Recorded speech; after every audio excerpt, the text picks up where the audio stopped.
What is up, everyone? It is 2 goals, 1 puck here on this Tuesday, and we are excited to be live for our first ever show, a sports show, if you will. We're going to start this out being weekly here every Tuesday around 6:15 Eastern time, and then maybe in February we'll do this every day. We'll have to see how this goes, but hey, without further ado, I need to welcome on somebody who's been behind the scenes with Grandstand Bettors for a long time, and that is our friend at Grandstand Bettors, Fish. Welcome onto the program, Fish. He is the man behind the scenes for our college football and NBA sports betting. What's going on, Fish? Oh, man. It's nice to be on the front this time. I think you might be on mute, Fish. You sure? Oh, no, he's good. He's good. He's good. All right. All right. How's it So, going? Fish, man, this is going to be a good sports show, and I look forward to doing this with you for the next, I don't know, 52 weeks a year, we'll call it that. All right, so Fish, we're going to get into our first segment here. It's called Opening Face-Off, and we're going to talk about some MLB playoffs in this first segment.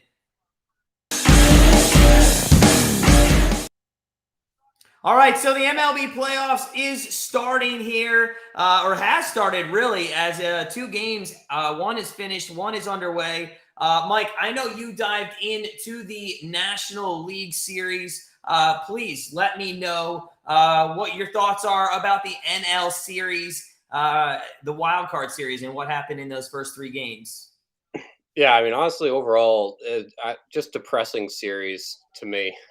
The Phillies ended up sweeping the Cardinals, but in all honesty, they didn't really earn that sweep as much as the Cardinals gave that one to them. They gave up those 6 runs at the top of the 9th in that game 1, even with a 2-run lead and 1 out. And they proceeded to out-hit the Phillies actually in game 2, but they didn't even put up a single run. Just sad overall, just watching that team kind of fall apart, especially with the last time we'll see Pujols on the field, possibly Wainwright and also Molina. So just kind of sad, but props to the Phillies. They moved on and even won game 1 today, so they're cruising right now. Down a little or higher in the bracket, we got the Padres and Mets. It was a little more interesting, at least, because we got the game 3. But still, just come on, Mets. I don't know how many more guys they can add to this team to get them farther in the playoffs. But since 2016. They've lost both times in the wild card they've been in, and they've missed the playoffs just 5 straight years in between then, just outright. So, I mean, guys like Scherzer, DeGrom pitching for him, also Bassett, and their offense was only able to put up 4 runs through all 3 of those games in that series. Just, it's really depressing, honestly, just watching both of these series. But we'll see how that team plays out next year. But for those wild card series, yeah. Not as exciting as the AL, I would say. Yeah, those were some great series there. Enjoyed the NL for sure. I really paid attention to the AL series. Both of those series had epic game 2s, in my opinion. The cool thing was it allowed for about 8 hours of exciting MLB playoff baseball. Guardians, they started the day off with an epic 15-inning performance against the Rays that was capped off by rookie Gonzalez hitting a towering shot to left field, as Hammy would say there on the telecast in Cleveland. And just when you thought that was a great game, the Mariners and Blue Jays said, hold my beer. The Jays got out to an 8-1 lead after the 5th inning. To be honest with you, I was watching it, thought it was over, but the Mariners clawed their way back, getting 4 in the 6th, 4 in the 8th, and eventually the game winner in the top of the 9th inning to send the Blue Jays fans home, just sort of like the Browns fans leave the stadium every single week here in Cleveland. So now with our division series matchups set, let's quickly dive into them. Fish, we have a game 1, a Braves game 1, actually, that started with a Phillies win. And the Mets are going to kick off things tonight with the Dodgers. How do you see these 2 series playing out? Yeah, so the Phillies and Braves, I think it's going to come down to the pitching matchups for them. Both these teams can hit the ball. They actually rank 3rd and 7th in runs per game this season. But then the Phillies got Nola and Wheeler coming up with these next 2 games, even after stealing this game 1. So I think they're in a great position here to possibly just win this series in 4 games, even when that goes over to Philly. Um, but at the same time, the Braves are still stacked offensively. They still have some great pitchers coming up.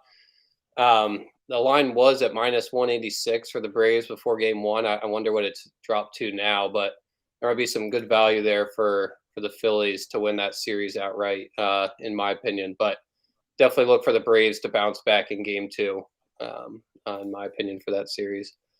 And moving down or up to the Padres and Dodgers, I think the series is going to be electric. We're going to have some fantastic pitching matchups, like we've had all season with guys like Kershaw, Urias, and Anderson for the Dodgers, and the Padres throwing out Snell, Darvish, and Musgrove. But in their last 6 games of the season, the Dodgers won 4 out of the last 6, and a total of 49 runs were scored in those games. The majority of those runs were scored by the Dodgers, and they're averaging almost a full run more than the Padres this season. So, um, in my opinion, I think the Padres might win a game or 2 in this one. Probably not 2, maybe 1. So, I'm looking at if you like the series winners outrights in this one, the correct score, LA 3-1 and 3-2. They're both sitting at +270 right now, which I don't think is a bad price at all, given how the Padres play against them. They can definitely steal a game. So. That's my pick there for that series.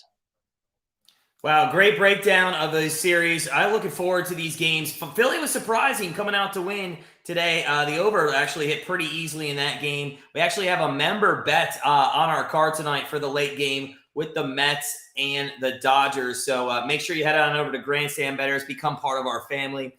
In the American League matchups that features for the division series, we got the Mariners and the Astros actually going on at the moment. Last time I looked, it was 6-3 Mariners, right around the 6th, almost 7th inning. And then the Guardians and the Guardians and the Yankees highlighting the primetime games tonight, Thursday, and actually it just came out. It's going to be primetime on Saturday and Sunday as well. Mariners in that series, they come in at +184 on the series price. One thing that people are going to worry about is, can this Mariners pitching staff do enough to make this a series? And so far, it looks like that. Mariners, though, overall on the season, 3.59 ERA, which was 8th best in the majors. They gave up 7th most home runs, though, as well. In fact, I think they gave up 1 earlier today. Not a great matchup against an Astros team that hit the 4th most home runs in the season and has the top slugging percentage. So even though they're up at the moment, or last time I looked, 6-3, I mean, there's still a long way to go in this game, and the bats of Houston know how to hit. Honestly, the Mariners have had a nice run this season, but all it's going to take in this series against the Mariners for the Astros is to take 1 lead late in the ball game, and the MLB's best bullpen is going to get the job done. Honestly, the Mariners, they got a bit lucky with that comeback against the Blue Jays, and their bullpen's kind of mediocre. We'll see how they close out this game today, giving up 5 runs to the Blue Jays there in that game 2 of the wild card. Even the bullpen did after, it was, I think, 5-1 at one moment in that game. So we're going to wait and see how that game 1 plays out today. Even if the Astros get down, the Astros should feel very good about the power that they have on offense and the back end bullpen that they also have. Looking at the Guardians and the Yankees, that's a little more intriguing of a matchup because this team led by Terry Francona will always give you a chance to win. They're like the Mariners. They're about 184 plus 184 to cash this series, and they're going to be set up with Cal Quantrill here in game number 1, and Bieber most likely there in against Cortez in game 2. News also came out kind of big here for the Guardians camps. The bullpen sensation Sandlin's going to miss the rest of the postseason. He actually played an important role in that 15-inning game. Good news for the Guardians team, though, is they are young, and honestly, they have to be feeling like they're playing with house money. We really don't need to be talking about the Yankees at all. We know the power they have at the plate, but on top of that, they also have patience. They have the most walks in the majors as well, and I know some of that is skewed because they want to walk guys instead of pitching to them, but still, very good patience at the plate for the Yankees. Like the Astros as well, they have one of the best bullpens in the league, and their starters have been phenomenal with a season ERA of 3.51. Listen, these two series, the matchup almost exactly the same, but if you had to put a gun to my head, I would have to take the Astros and Yankees to move on to the ALCS. And I'm even saying that with the Astros down here in game one. If you did parlay that bet, you get about even money on that two-team parlay. Now, don't get me wrong. I 100% want the Guardians to win, being from Cleveland. But when you look at the inexperience they have at this level of the season and what we're going up against in the Yankees, it's hard to be optimistic. Just one last note before we move on here. Yankees starting pitching staff, they gave up the 6th most home runs on the season. And although the Guardians, they were 2nd worst in the league in going deep, if they can find lightning in a bottle and get some runners on base and hit some bombs, who knows? It could be a series. It does remind me a little bit of those San Francisco Giant team, maybe the Kansas City Royals teams in the mid-2010s. If you can hit some home runs in the playoffs, anything is possible. But all right, that is enough for baseball this week. We'll have plenty of time to talk about that next week. Let's get into, some NFL talk and talk Thursday night football as Fish and I debate in our segment called Home and Away.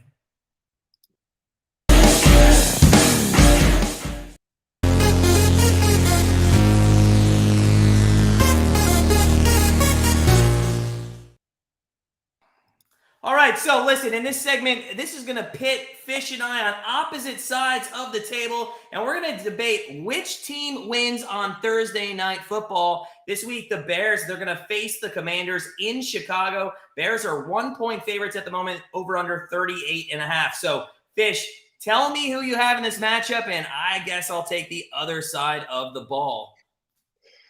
Yeah, I'm going with the Bears in this one. So in my opinion, the Colts and Broncos offenses are definitely better than both of these teams, but I think we'll see some more points, hopefully, in this Thursday night matchup, just because these two defenses are just that much worse. The differences between their offenses are kind of minimal, though. They're both putting up 18, or one's putting up 18 points, the Bears are putting up 17.2. Commanders are much better at throwing it, while the Bears are a lot better at running it, and I think that's where the edge is in this one. The Bears can easily control the pace of the game on this one, with guys like Herbert, Montgomery, and Fields all running the ball against the Commanders' defense that's doing pretty bad this year at stopping the run. So in my opinion, that's the lead off right there. Just Bears are just going to run this ball down their throat and control this game, I think, from start to finish. Listen, you can't be more wrong, Fish. You couldn't be more wrong. I'm going to tell you this right now. I know the Commanders are 1-4 on the season in the NFC East, or as it used to be called, the NFC Least. And it doesn't look like things are going to get better soon. Carson Wentz in this passing game, he has not been the problem. So many people want to bash Wentz, get on that train. Honestly, he doesn't deserve it. They're top 10 in yards per game through the air, and Wentz has already thrown for almost 1,400 yards on the season. Also, Dotson, their rookie wide receiver, has been unreal in the red zone, already catching 4 touchdowns on the season to lead the team. The Bears defense, not good, Fish. They're giving up 367 yards per game, and they just gave up over 425 last week to the Vikings. The Bears passing defense might on paper look like they are good, but it's because teams generally only pass 28 times against them because the Bears rushing defense is that bad. It's 2nd worst in the league, giving up 170 yards per game. This team will come out with a scripted game plan utilizing Gibson on the ground, McKissick in some screen situations, and Scary Terry in some end around or reverse opportunities. That's going to open up that passing game. Justin Fields and this offense is horrible, but mainly the passing game as a whole is just bad. They do have a dynamite rushing game, averaging over 150 yards per game, but the Vikings knew how to shut them down, and they only had 78 last week. And unfortunately for them, the Bears, the Commanders have a much better defensive front than secondary. Commanders are going to figure out a way this week to get that rushing attack going and look for Wentz to find his rookie again in the end zone.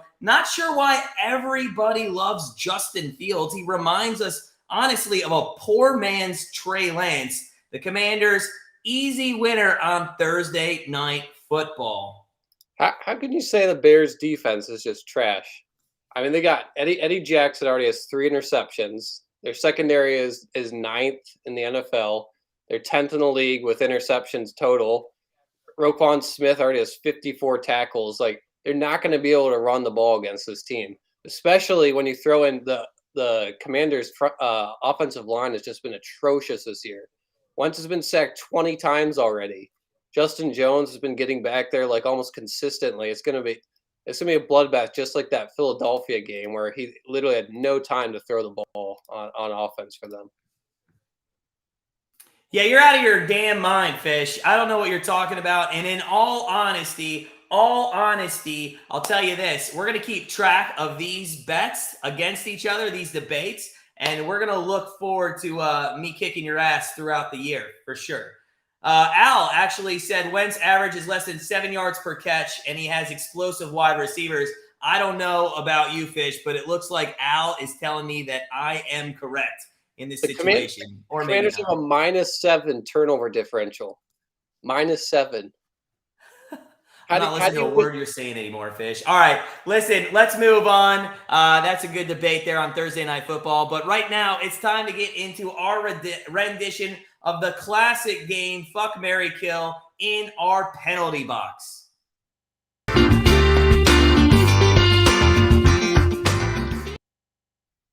So it's time to let everybody know what team is hot, what team is trustworthy, and what team we need to get rid of when it comes to betting in sports this week. So, Fish, right now, what team is hot for you?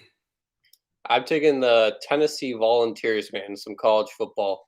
They're 5-0 so far this season. This offense has been phenomenal. They're putting up 46.8 points per game, 547 yards, and they're outscoring their opponents by almost like 30 points, I think.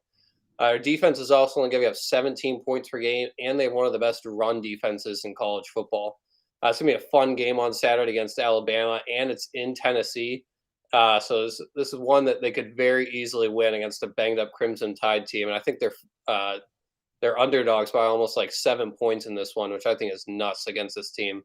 Books are not respecting them for what they've done so far this season. I think they're hot right now, and Alabama's coming off, that tough game against Texas A&M. This is a prime situation for this team to keep things rolling this season.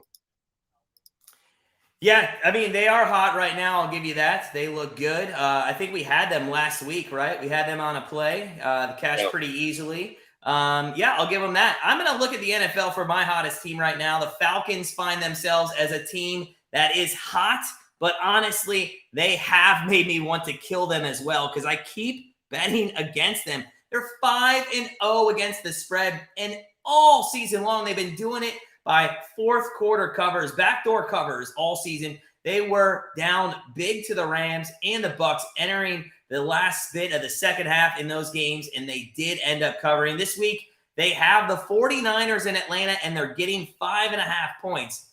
I think what you need to do with this team, honestly, is wait till they get down a score and then take their live total at a better price. Maybe in this one, if San Francisco scores early, gets up 14-0 or something like that, maybe 10-0, you can find that price point more at 10 to 13.5 points. And I think that's what you have to do with this Falcons team. I am not going to let them burn me any more in the fourth quarter. They're a hot team right now, especially against the spread. So, Fish, we've talked about the hot teams. What team has been good? What team are you marrying that has been just fantastic for you over the long haul? Yeah, I'm marrying the Eagles, man. They've now 5-0 this season after that win over Arizona. And for the whole season this year, they have the third easiest schedule in the NFL. They showed us last year, even without like guys like AJ Brown and that like revamped defense, that they can beat the teams that they need to beat. And during the regular season, they're going to be able to do that. Their offense is just stacked. Like I was saying, they're averaging 27 points per game. And their defense has also looked phenomenal after that week one, little blunder against Detroit. But we have them going to the Super Bowl for a reason in our season preview, and I like to ride this team all season long with some of those really easy matchups, especially with the way they covered the spread in those first or middle 3 weeks. The Eagles, really? The Eagles? You like the Eagles? All right. I'm going to tell you right now, I don't hate the Eagles. They look good. I just think their schedule's been a little easy. That's all I'm going to say about the Eagles. That's what I'm saying, though. That's why I'm sticking with them this season. Got an easy All right, schedule. I'll give it to you. If you want to marry the Eagles, you go ahead and marry the Eagles. I am going to look at baseball, and I'm going to look at the LA Dodgers, who start tonight in their MLB postseason games, and they have been fantastic all year to me. I don't see how I can stray away from these guys. They won 111 MLB games on the season, and 97 of those they covered the spread. Not only have they been great at home, but they have covered in nearly 60% of their games on the road as well. The Padres, they looked good against the Mets, but until the Dodgers show me they can't be trusted, I'm going to have to stick with them right now no matter what they're getting tonight. Little scary, -1.5 at only -108. So feel like that one is too good to be true, could be a trap. But the LA Dodgers, man, until they show me that they're going to struggle, I am going to keep being with them. Now, that's who we're going to think that's hot. That is who we're going to marry. But you know what? This is the funnest one. Which team has you pulling out your hair right now, Mike? I'm a fish. I'm going with the Iowa Hawkeyes. Their offense has just been horrendous. They've put up 7 points or less in 3 different games. I think we had them covering the spread against Illinois. They couldn't even beat them, for crying out loud. Their defense is the only thing holding them together. And they just had a bad season so far. And I want nothing to do with them for the rest of the season. I'm killing them for sure.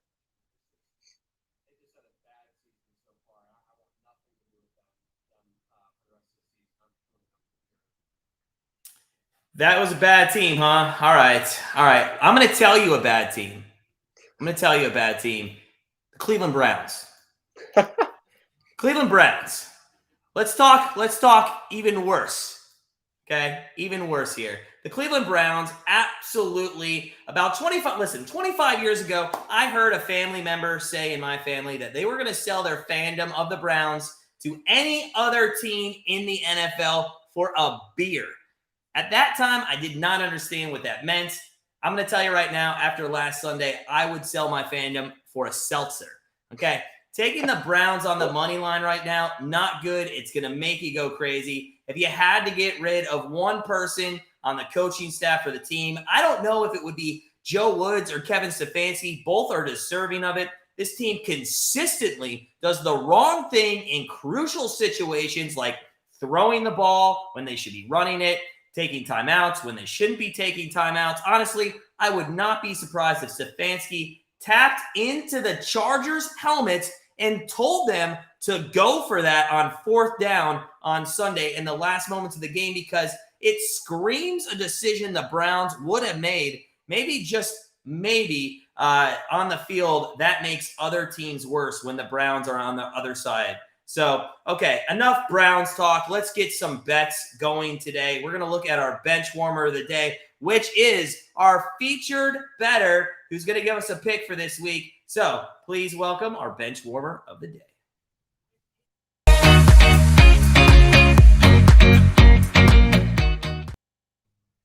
And welcome on in. We have Anthony from Ohio. He's going to join us for our best bet of this week, in his opinion. So let's give Anthony a warm welcome onto the show. Anthony, good to see you, man. Hey, what do you got going this week that's going to be your best bet?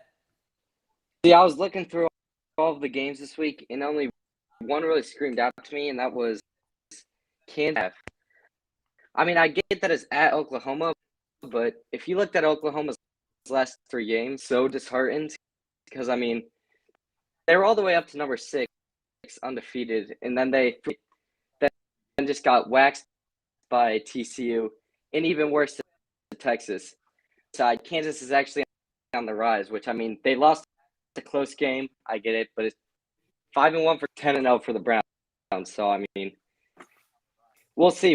But I would look for Kansas to not lose by 8.5. I mean, I don't know what's up with that line, but yeah, I'm telling you. All right, listen. Couple of things, Anthony.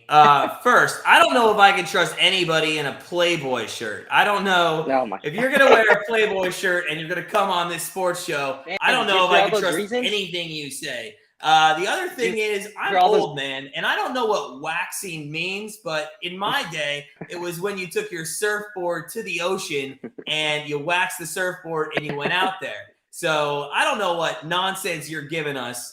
Fish, I mean, what do you think about the pick? I heard something about, isn't there Kansas quarterback, like, didn't he get injured? Yeah, he was a little banged up, but he's supposed to. I mean, Oklahoma, man, they've been looking terrible. It's at the end of the day, but it really comes down to like morale of the team. And Kansas's quarterback hasn't been in for the past 2. I believe he's playing this game, so don't get why the line is 8.5. But That's a good point. Because Oklahoma has been the line for the other. Yeah, no, exactly. High. Even them losing by 7, like I said, to a ranked team while being ranked, it's a win. That's a lock, I'm telling you. Well, the other thing is my lock would have been today. What's it called? The Phillies plus 210. But obviously that hit, but it's a little too late. All right, hold on a second. First off, you sound like somebody who would take Michigan State plus 24 points against Ohio State. That's what you sound like. Somebody like that. I don't know. I don't know if I can trust you. What do you think, Fish? Do we take his bet this week? I'm telling you. I like it. I think we take it. I would look for Kansas to even win, let alone lose by. All right. All right. Hey, well, Anthony, first off, thank you for being our first ever guest on this. We are going to fade you this week. I think Fish and I have decided that prior. But I hope to welcome you back in the future, man. Thanks for stopping in. Good luck on your bet, and I hope you cash it. And if you don't, the rest of us did. Yeah. All right. Thanks, Anthony. Have a good day, man. Have a good day. All right, that was our bench warmer of the day. And you know what? That brings us to, I believe, our best bet. So it is time to light up the lamp.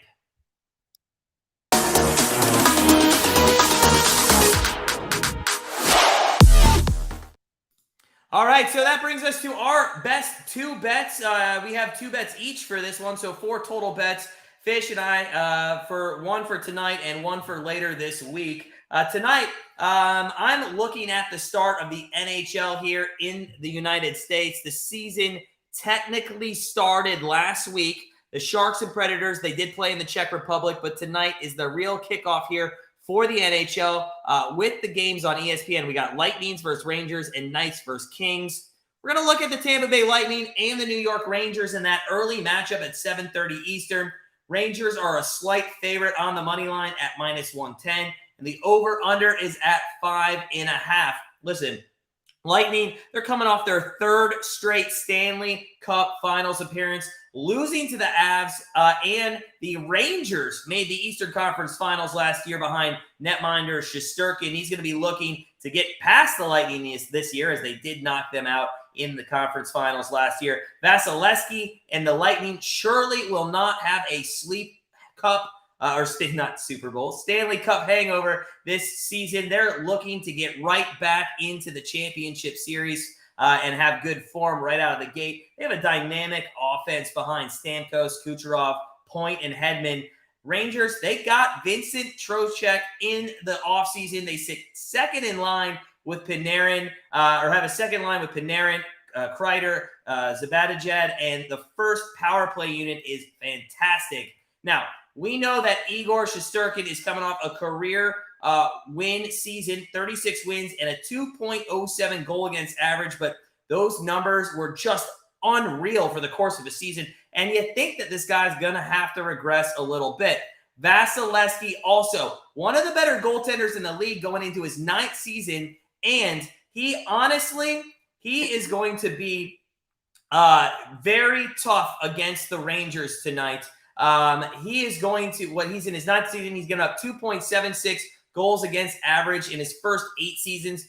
Both these teams' offenses, they've actually jumped, in our opinion, better over in skill than their defenses in the past year. And with Shesterkin giving up 3 or more goals per game in his first start of the season, or in the first start of every season during his career. We're tonight going to take the Lightning and the Rangers over 5.5 goals. And I think it's going to be pretty easy. I think a lot of teams are going to expect, or a lot of people are going to expect these teams to be two defensive minded teams, especially with those goalies in there. But tonight we are going to take the over 5.5. Fish, what do you got going on for tonight?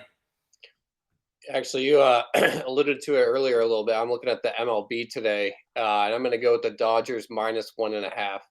I think that line is too good. It's a pass up with how many times they covered the spread this year and the pitching matchup that's going up today. Clevenger has really struggled this season, especially away. I think he has almost a 5.5 ERA. He's only 4-4 away, and the Dodgers lineup's well rested, and they're just going to be ready to pound the crap out of this ball at home. I think they should easily win this one by a few runs. And yeah, just I'm going with that Dodgers -1.5 in that late game tonight. Yeah, I'm not happy with you. I'm not happy with you, sir. You just bet against the Guardians? I don't know if you ever will be back on this show. All right. Well, listen, I hope you're wrong, because that means it was a close game, right? At least it means I'm going with the Dodgers, man, not the Yankees. Dodgers. Huh? Dodgers -1.5. All right, listen, that's what we got tonight. Fish, what do you got? You're our college football guy. What do you got this weekend? I'm looking ahead at the Penn State-Michigan matchup. I think the market's still overrating Michigan just a little bit. Their defense is solid, but it's definitely regressed last year, especially with the pass rush, losing Hutchinson and Jigbo up front. So as well, quarterback J.J. McCarthy, I think, has yet to face really a quality opponent. And Penn State's defense is going to be a much tougher one for him, especially with the way they're struggling passing the ball the past few weeks. This one should be closer, even with it in Michigan. Penn State's at a touchdown right now, +7. So I'm going with them to cover the spread in this one in a tight matchup with that in that Big Ten game. All right, that's great. I like that. I like that pick a lot. Will that be on our member card this week, or not? We're not sure yet. We're not sure. We'll see how it moves come time we send it out. But definitely, if it stays or hovers around 7, I think so. Fantastic. All right, well, listen, I'm going to close this show off with an NFL pick for this upcoming week. We're going to dive more probably into this one in our free pick video that's going to come out on Saturday.